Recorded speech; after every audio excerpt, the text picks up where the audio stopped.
Hi and welcome to today's video. This is going to be part of my new series I want to call Matcha Talks because I usually tend to have a matcha sitting just right here when I'm recording my videos, and I take sips in between whatever I say. So I thought, why not organize my future videos into a certain series, and Matcha Talks is going to be the series that's a little bit more random, where I just have these talks to the camera on certain topics that I've been thinking about lately. The background of today's video is slightly prettier than usual because I have this stunning bouquet of lilies over here, which are my favorite flowers ever.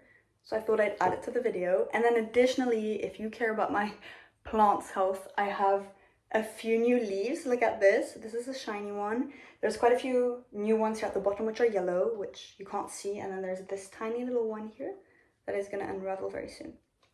So that's about my plant health. And then there's other plants around here, but you don't usually see them, so no need to talk about those. Today's topic. Okay, so today's topic is about perfectionism and how you should not let it stop you from doing, living, or even starting things.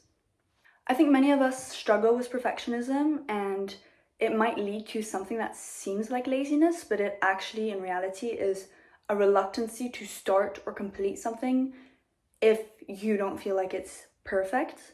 So that's what I wanted to discuss today, and how you should not let it stop you. I very much remember the first time anyone ever mentioned me being a perfectionist. It was when I was around 11, just before high school, the last year of primary school. And I was told by high school here is, we start high school at age 12 until 18. It's not like the US or other countries. So like I was saying, the teacher told me that my perfectionism was going to be the death of me. And I remember that being super striking because firstly, the expression, the death of you, is quite strong to use for a child. And secondly, I remember thinking it was super paradoxical because I thought it was great. I was super proud that she had told me I was a perfectionist because that meant that I do things perfectly.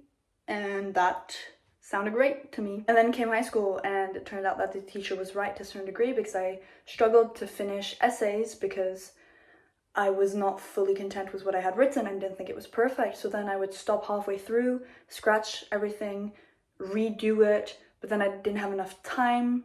I actually did have enough time, but I felt like I didn't have enough time to write something really, really good.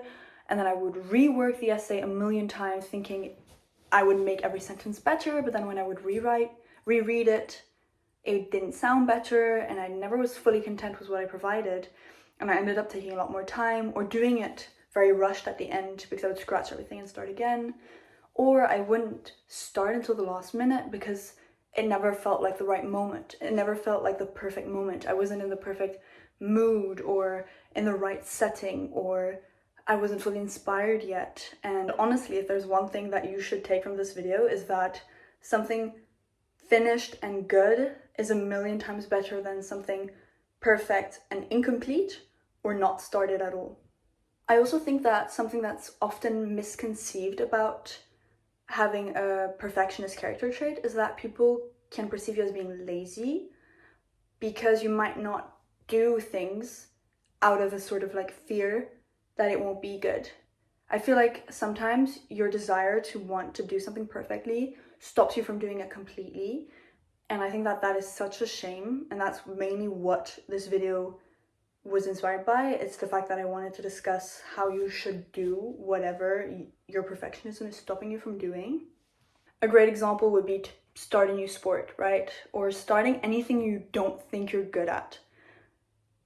I personally started this YouTube channel really years after wanting to create one, just because I was worried that the videos wouldn't turn out the way I wanted them to, or the background wouldn't look good, or I wouldn't like the way I spoke, the way I said certain things, and then I would just, delete everything and then think that I would redo it later, but in the end you never redo it. Or I would think that the topic wasn't fully perfect, or also there's an aspect of perfectionism of, wanting to be the best, like being an overachiever. And so I didn't want to post videos that wouldn't get a bunch of views, a bunch of likes, and have like a bunch of followers.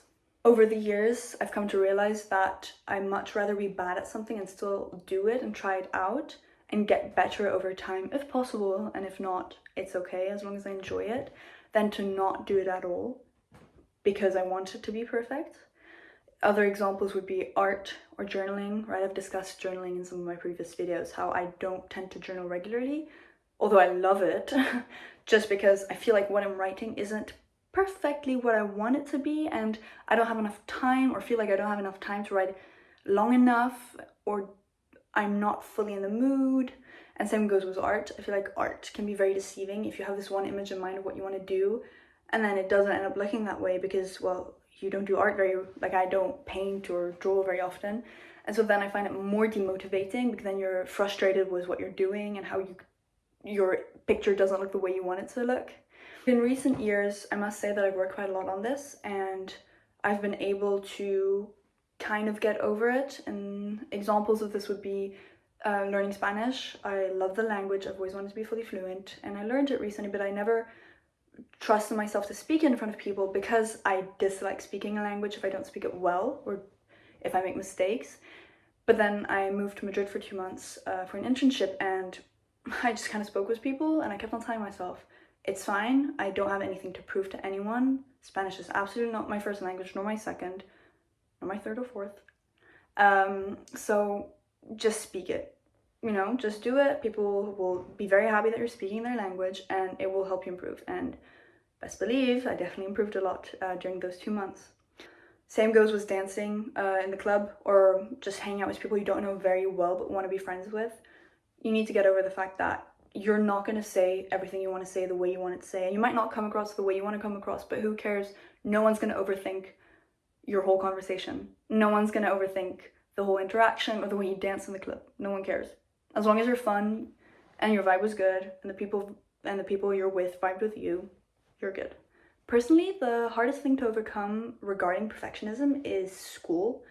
I really struggle to let go with grades and studying. I tend to be an overachiever surrounding that. But I have decided this year that I was gonna relax a little bit because I'm not trying to impress anyone. There's no need to try and be perfect. I'm in the masters I wanted to be in. I actually got accepted to the specialization for next year that I wanted, and no one's checking my grades. No one's checking my grades. I don't need to impress my parents, my friends. No one cares. So let me just pause. Obviously, I'm trying to pass. I'm obviously trying to pass and to learn from this because I think the subject's really interesting. Most of them, there's certain types of law I don't care about.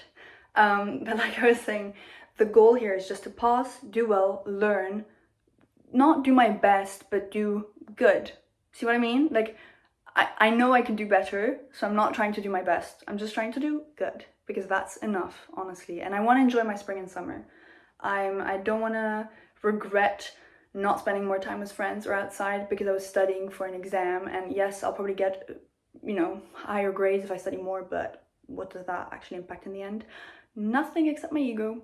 So that's my challenge to myself. It's to stop being an overachiever for school. Honestly, this video is nothing revolutionary. It's just a reminder to, you know, give yourself grace, relax, do your best, but not your actual best. Just do what makes you proud of you. I think that's good. Yeah. Okay, don't do your best because you can always do better. Do the right amount, which is worth it for you. Oh, I'm pretty content with that one.